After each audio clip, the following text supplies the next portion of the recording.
Hello friends, আজ আলোচনা করব অর্ডার অফ অ্যাডভার্ব নিয়ে। একটা সেন্টেন্সে আমাদের অ্যাডভার্বের অর্ডার মেনটেন করতে হয়, না হলে সেন্টেন্সটা ইনকারেক্ট হয়ে যাবে। তো অর্ডার অফ সেন্টেন্স কি, এই ক্লাসে আমি বিস্তারিত আলোচনা করেছি। তো তোমরা শেষ পর্যন্ত অবশ্যই ভিডিওটা দেখবে এবং অবশ্যই তোমরা ভিডিওটা দেখলে উপকৃত হবে। তো চলো শুরু করা যাক। দেখো, অর্ডার অফ অ্যাডভার্ব, অ্যাডভার্বের আমরা জানি বিভিন্ন ভাগ আছে। Adverb of time, adverb of place, adverb of frequency, adverb of manner. এই ভাগগুলি নিয়ে আমি আলোচনা করছি না।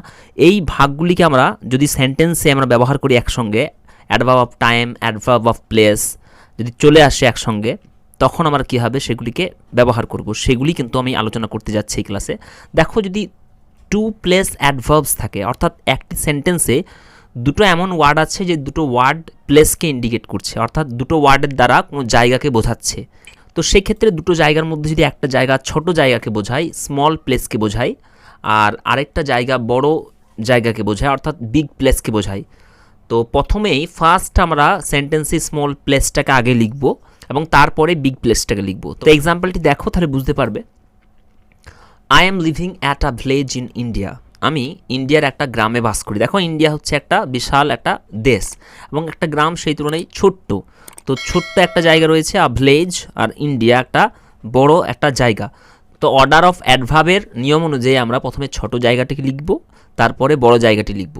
তাহলে I am living a village in India, এটা হচ্ছে কারেক্ট সেন্টেন্স। সেন্টেন্সটাকে যদি এরকম করে বলা হয় I am living in India at a village, সেটা কিন্তু ভুল হয়ে যাবে, কারণ প্রথমে আমাদেরকে ফার্স্টে স্মল প্লেসকে রাখতে হবে, তারপর বিগ প্লেসকে রাখতে হবে। এটা হচ্ছে অ্যাডভার্বের অর্ডার। আরেকটা সেন্টেন্স দেখো, Vidyasagar was born at Birsingha in Medinipur. তো এখানে মেদিনীপুর হচ্ছে একটা জেলা, একটা বড় একটা জায়গা, সেই তুলনায় বীরসিংহ হচ্ছে একটা ছোট্ট একটা গ্রাম। তো অর্ডার অফ অ্যাডভার্ব অনুযায়ী প্রথমে আমাদেরকে ছোটো জায়গাটি রাখতে হবে, তারপর বড় জায়গাটি। প্রথমে small place, second big place. আশা করি তোমরা বুঝতে পারছো। তো ফ্রেন্ডস, অর্ডার অফ অ্যাডভার্বের আরেকটা নিয়ম দেখো, টু টাইম অ্যাডভার্বস। একটা সেন্টেন্সে যদি দুটো ওয়ার্ড সময়কে উল্লেখ করে, অর্থাৎ দুটো ওয়ার্ডের মাধ্যমে আমরা সময় সম্পর্কে জানতে পারি, সেক্ষেত্রে আমাদেরকে যে নিয়মটা ফলো করতে হবে সেটা হচ্ছে ফার্স্টে আমরা ব্যবহার করব পয়েন্ট অফ টাইম। সেন্টেন্সের প্রথমে আমরা উল্লেখ করে দেবো পয়েন্ট অফ টাইম। এখন ফ্রেন্ডস, পয়েন্ট অফ টাইম কি? দেখো, একটা মাস, সে মাসের মধ্যে অনেকগুলি দিন থাকে, সেই দিনগুলি আবার ঘন্টা নিয়ে তৈরি। তো এই যে সময়ের ছোট ছোট ইউনিট, অর্থাৎ ঘন্টা, দিন, এগুলি হচ্ছে পয়েন্ট অফ টাইম। এগুলি হচ্ছে পয়েন্ট অফ টাইম। আরেকটা হচ্ছে span of time. Span of time কি? ধরো আমি বললাম আমি এই মাসের প্রথম সপ্তাহে স্কুল যাইনি। তো সমগ্র যখন আমি টাইমটাকে হিসাব করছি, তখন দেখছি দুটি টাইম রয়েছে। একটা রয়েছে বড় ইউনিট, সেটা হচ্ছে মাস, আর তার তুলনায় ছোট হচ্ছে সপ্তাহ বা উইক। এই যে সপ্তাহটা হচ্ছে টাইমের ছোট ইউনিট এক্ষেত্রে, আর মাসটা হচ্ছে বড় ইউনিট। তো ছোটোটাকে বলবো আমরা পয়েন্ট অফ টাইম, আর সেক্ষেত্রে মাসটা হয়ে যাবে স্পেন অফ টাইম। এই বছরের এই মাসে আমি জন্মগ্রহণ করেছিলাম যদি বলা হয়, তো বছরটা হচ্ছে টাইমের ক্ষেত্রে বড় আর সময়টা হচ্ছে ছোট, সেক্ষেত্রে বছরটা হয়ে যাবে স্পেন অফ টাইম, আর মাসটা হয়ে যাবে পয়েন্ট অফ টাইম। নিচের এক্সাম্পলটি দেখো, তাহলে বুঝতে পারবে আর সহজে।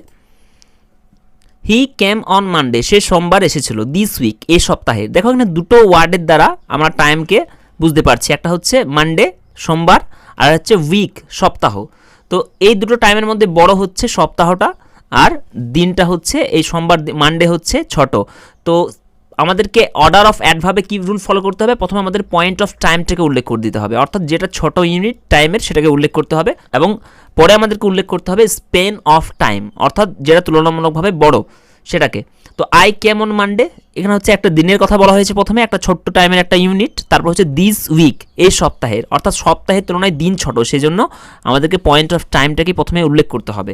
সেন্টেন্সটাকে যদি এরকমভাবে বলা হয় he came this week on Monday, সেক্ষেত্রে কিন্তু অ্যাডভার্বের যে অর্ডার সেটা কিন্তু ফলো করা হচ্ছে না, তাই সেন্টেন্সটা সেক্ষেত্রে কিন্তু ইনকারেক্ট হয়ে যাবে। তো কারেক্ট ফর্ম হচ্ছে পয়েন্ট অফ টাইম প্রথমে উল্লেখ করতে হবে, তারপরে স্পেন অফ টাইম উল্লেখ করতে হবে। আরেকটা এক্সাম্পল দেখো, the man was born on 5th মে, লোকটি 5ই মে জন্মগ্রহণ করেছিল। কত সালে? 1997, 1997 সালে। তো এখানে দেখো, বছরটা হচ্ছে 1997 সাল হচ্ছে বড়, আর সেই তুলনায় হচ্ছে 5th মে টাইমের একটা ছোট্ট ইউনিট। তো আমাদের প্রথমে উল্লেখ করতে হচ্ছে পয়েন্ট অফ টাইম, তারপরে আমরা উল্লেখ করব স্প্যান অফ টাইম। প্রথমে ছোটটা, তারপরে বড়টা। তো আশা করি তোমরা বুঝতে পারলে যে টু টাইম অ্যাডভার্বস, একটা সেন্টেন্সে যদি দুটো সময়কে উল্লেখ করা থাকে, সেক্ষেত্রে প্রথমে আমরা ছোট সময়টাকে ব্যবহার করব। প্রথমে পয়েন্ট অফ টাইমটাকে উল্লেখ করব, তারপরে আমরা স্পেন অফ টাইমকে উল্লেখ করব। তো নেক্সট আমরা দেখে নেব অর্ডার অফ অ্যাডভার্বের আরেকটা নিয়ম, প্লেস অ্যান্ড টাইম। যদি একটা সেন্টেন্সে একটা ওয়ার্ডের দ্বারা প্লেস বোঝায় আর একটা ওয়ার্ডের দ্বারা টাইম বোঝায়, সেক্ষেত্রে আমাদেরকে প্রথমে ব্যবহার করতে হবে প্লেস, প্রথমে আমাদেরকে ব্যবহার করতে হবে, তারপরে ব্যবহার করতে হবে টাইম। এক্সাম্পলটি দেখো, আই কেম হেয়ার, আমি এখানে এসেছিলাম। অ্যাট নাইট, রাত্রিতে। দেখো এখানে দুটো ওয়ার্ড রয়েছে, হিয়ার আর নাইট। এই দেখো এখানে নাইটটা সময়কে উল্লেখ করছে আর হেয়ারটা হচ্ছে প্লেসকে, জায়গাকে উল্লেখ করছে। তো অর্ডার অফ অ্যাডভার্বে বলা হয়েছে যে প্রথমে প্লেস ব্যবহার করব, তারপরে টাইম ব্যবহার করতে পারবো। তো এই সেন্টেন্সটা যদি বলা হয় I came at night here, সেটা ভুল হয়ে যাবে, কারণ অর্ডার অফ অ্যাডভার্বের নিয়মটা হচ্ছে প্রথমে প্লেস ব্যবহার করতে হবে। তাহলে বলতে হবে আই কেম হিয়ার, তারপরে টাইমটা উল্লেখ করে দিতে হবে, অ্যাট টাইম। আর একটা এক্সাম্পল দেখো, the boy went to school, ছেলেটি স্কুলে গিয়েছিল। অ্যাট 10, 10টায়। তো ছেলেটি 10টায় স্কুলে গিয়েছিল। তো এখানে স্কুলটা হচ্ছে একটা জায়গা, অর্থাৎ এটা হচ্ছে অ্যাডভার্ব অফ প্লেস। তো এটা কিন্তু এই স্কুল ওয়ার্ডটা কিন্তু জায়গাকে উল্লেখ করে। আর এই যে 10, অ্যাট 10, এটা কিন্তু সময়কে উল্লেখ করে।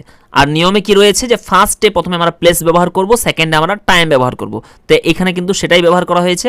The boy went to school, প্রথমে প্লেস ব্যবহার করা হয়েছে, তারপর অ্যাট 10, তারপর টাইমের ব্যবহার করা হয়েছে। নেক্সট আমরা জেনে নেব অর্ডার অফ অ্যাডভার্বের আরেকটা নিয়ম। যদি একটা সেন্টেন্সে প্লেসের উল্লেখ থাকে, অর্থাৎ জায়গার উল্লেখ থাকে, সময়ের উল্লেখ থাকে, টাইমের উল্লেখ থাকে, ফ্রিকোয়েন্সি। তো ফ্রেন্ডস, এই ফ্রিকোয়েন্সি হচ্ছে এমন ধরনের ওয়ার্ড যে ওয়ার্ডের মাধ্যমে আমরা বুঝতে পারবো কোন একটা কাজ কতবার হচ্ছে, একবার, দুইবার, তিনবার, বারবার। এরকম যখন কোন একটা ওয়ার্ড এই সমস্ত কতবার হচ্ছে এগুলিকে উল্লেখ করে দেয়, তখন সেগুলিকে বলা হয় অ্যাডভার্ব অফ ফ্রিকোয়েন্সি। তখন সেগুলিকে বলা হয় অ্যাডভার্ব অফ ফ্রিকোয়েন্সি। তো একটা সেন্টেন্সে adverb of place, adverb of time, adverb of frequency, এই তিনটেই যদি একসাথে থাকে, তখন আমাদেরকে কি অর্ডার মেনটেন করতে হবে। দেখো, প্রথমে আমরা প্লেসটাকে উল্লেখ করব। সেন্টেন্সের প্রথমেই আমরা প্লেস, টাইম, ফ্রিকোয়েন্সি থাকলে প্রথমে আমাদেরকে প্লেস উল্লেখ করতে হবে, তারপরে আমাদেরকে ফ্রিকোয়েন্সি অর্থাৎ কতবার কাজটা হচ্ছে সেটা কিন্তু আমাদেরকে বলতে হবে, তারপরে একেবারে শেষে বলতে হবে টাইম অর্থাৎ কখন কাজটি হয়েছিল বা হয়। তো প্রথমে আমরা ব্যবহার করব প্লেস, তারপর ফ্রিকোয়েন্সি, তারপর টাইম। এক্সাম্পলটি দেখো, দ্য গার্ল কামস হিয়ার, মেয়েটি এখানে আসে। এই যে হিয়ার, এই শব্দটার দ্বারা কিন্তু একটা জায়গাকে বোঝাচ্ছে এখানে। তাহলে এই শব্দটা হচ্ছে অ্যাডভার্ব অফ প্লেস। প্রথমে প্লেস ব্যবহার করতে হবে, এখানে প্লেস ব্যবহার করা হয়েছে। তারপর ফ্রিকোয়েন্সি, দেখো টুয়াইস মানে হচ্ছে দুইবার। তো কতবার কোন একটা কাজ হচ্ছে সেটাকে বলা হয় ফ্রিকোয়েন্সি, অ্যাডভার্ব অর ফ্রিকোয়েন্সি। তো এখানে টুয়াইস ব্যবহার করা হয়েছে, প্রথমে প্লেস, তারপর ফ্রিকোয়েন্সি, তারপর দেখো আ মান্থ, তারপর টাইম। অর্থাৎ the girl comes here twice a month, প্রথমে প্লেস, তারপর ফ্রিকোয়েন্সি, তারপর টাইম। এটা কিন্তু একটা কারেক্ট অর্ডার হয়েছে অ্যাডভার্বের। তো এই সেন্টেন্সটা ঠিক। আবার এই সেন্টেন্সটা যদি কেউ এরকমভাবে বলে, the girl comes twice a month here, সেক্ষেত্রে কিন্তু ভুল হয়ে যাবে, কারণ এরা অর্ডার অফ অ্যাডভার্বকে মেনটেন করছে না। তো প্রথমে প্লেস ব্যবহার করব, তারপর ফ্রিকোয়েন্সি ব্যবহার করব, তারপর টাইম ব্যবহার করব। আশা করি তোমরা বুঝতে পারছো। আরেকটা সেন্টেন্স দেখো, I went to school thrice this week. I went to school thrice this week. দেখো প্রথমে স্কুল হচ্ছে প্লেস, থ্রাইস মানে হচ্ছে তিনবার, এটা হচ্ছে ফ্রিকোয়েন্সি, আর দিস উইক হচ্ছে সময়কে উল্লেখ করে। তো প্রথমে প্লেস ব্যবহৃত হয়েছে, তারপর ফ্রিকোয়েন্সি কতবার সেটা উল্লেখ করতে হয়েছে, তারপরে টাইমটার উল্লেখ করা হয়েছে। আমি এই সপ্তাহে 3বার স্কুল গিয়েছিলাম। সেন্টেন্সটাকে যদি এরকমভাবে বলা হয় I went to school this week thrice, সেক্ষেত্রে কিন্তু ভুল হয়ে যাবে, কারণ প্রথমে ব্যবহার করতে হবে প্লেস, তারপর ফ্রিকোয়েন্সি, তারপর আমাদেরকে টাইম ব্যবহার করতে হবে। তো ফ্রেন্ড, আশা করি তোমরা বুঝতে পারছো। নেক্সট আমরা জেনে নেব অর্ডার অফ অ্যাডভার্বের আরেকটা নিয়ম, প্লেস, টাইম আর ম্যানার। আমরা বুঝতে পেরেছি যে সমস্ত ওয়ার্ডের দ্বারা জায়গা বোঝায় তাকে বলা হয় অ্যাডভার্ব অফ প্লেস, যে সমস্ত ওয়ার্ডের দ্বারা টাইমের উল্লেখ করা হয় তাকে বলা হয় অ্যাডভার্ব অফ টাইম। আর কাজটা কীভাবে হচ্ছে, সাহসিকতার সঙ্গে হচ্ছে, ভয়ে ভয়ে কোনো একটা কাজ করছে, আনন্দের সাথে হচ্ছে, দুঃখের সাথে হচ্ছে, এরকম কীভাবে কাজটা হয় যে ওয়ার্ডের দ্বারা আমরা সেটা বুঝতে পারবো, সেটা হচ্ছে অ্যাডভার্ব অফ ম্যানার। তো একটা সেন্টেন্সে যদি জায়গার উল্লেখ থাকে, সময়ের উল্লেখ থাকে, আর কীভাবে কাজটা হচ্ছে সেটার উল্লেখ থাকে, সেক্ষেত্রে আমাদেরকে কী অর্ডার মেনটেন করতে হবে। প্রথমে আমাদের রাখতে হবে ম্যানারটাকে, অর্থাৎ যে ওয়ার্ডের দ্বারা কাজটা কীভাবে হচ্ছে সেটা বোঝায়, প্রথমে আমাদেরকে সেটা বলে দিতে হবে যে কাজটা কীভাবে হচ্ছে। তারপরে আমাদেরকে বলতে হবে প্লেসটা, অর্থাৎ কাজটি কোথায় হচ্ছে। তারপরে আমাদেরকে শেষে একেবারে টাইমটা উল্লেখ করতে হবে। তাহলে প্রথমে ব্যবহার করব ম্যানার, কাজটা কীভাবে হচ্ছে, তারপরে কাজটা কোথায় হচ্ছে প্লেস, তারপর কাজটা কখন হচ্ছে, অর্থাৎ ফার্স্টে ম্যানার, তারপর প্লেস, তারপর টাইম। সেন্টেন্সগুলি দেখে নেব। সি স্যাং, সে গেয়েছিল। ওয়েল, ওয়েল মানে ভালো, অর্থাৎ সেই গানটি কীভাবে গিয়েছিল, ভালোভাবে গেয়েছিল। অর্থাৎ এই যে ওয়েল এই শব্দটা কিন্তু তার গান গাওয়ার ধরনটাকে বুঝিয়ে দিচ্ছে। তাহলে যে ওয়ার্ডের দ্বারা আমরা বুঝতে পারবো কাজটা কীভাবে হয়েছিল সেটা হচ্ছে অ্যাডভার্ব অফ ম্যানার। তাহলে এটা হচ্ছে ওয়েলটা হচ্ছে adverb of manner. In the town হল, এই যে ইন দ্য টাউন হল অর্থাৎ কোথায় হয়েছিল, টাউন হলের মধ্যে সে গানটি গেয়েছিল। তাহলে তারপরে ব্যবহার করতে হবে প্লেস। তারপরে রয়েছে কখন হয়েছিল, লাস্ট নাইট, গত রাত্রিতে। অর্থাৎ she sang well in the town hall last night, সে গত রাত্রিতে টাউন হলে খুব ভালোভাবে গান গিয়েছিল। কথাটা কিন্তু বাংলাতে এরকমভাবে বললেও আমাদেরকে প্রথমে বলতে হবে সি স্যাং, সে গিয়েছিল, ওয়েল ভালোভাবে, ইন দ্য টাউন হল, টাউন হলে, লাস্ট নাইট গত রাত্রিতে। প্রথমে আমাদেরকে অ্যাডভার্ব অফ ম্যানার কীভাবে হয়েছিল, তারপর অ্যাডভার্ব অফ প্লেস কোথায় হয়েছিল, তারপর কখন হয়েছিল এটা উল্লেখ করতে হবে। আরেকটা সেন্টেন্স দেখে নেব। হি প্রোটেস্টেড, সে প্রতিবাদ করেছিল, বোল্ডলি সাহসিকতার সঙ্গে, অ্যাট দ্য মিটিং, মিটিংয়ে, ইয়েস্টারডে গতকালকে।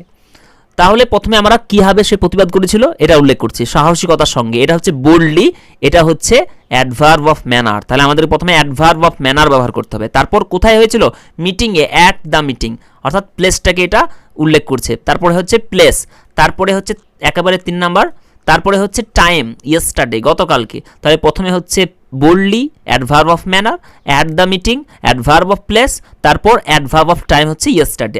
তো ফ্রেন্ডস, আশা করি তোমরা বুঝতে পেরেছো যে অর্ডার অফ অ্যাডভার্ব আমাদের কীভাবে মেনটেন করতে হবে। যদি না বুঝতে পেরেছো ভিডিওটা আরেকবার প্লে করে দেখে নেবে। তাও যদি না বুঝতে পারো অবশ্যই আমাকে কমেন্ট করতে ভুলবে না।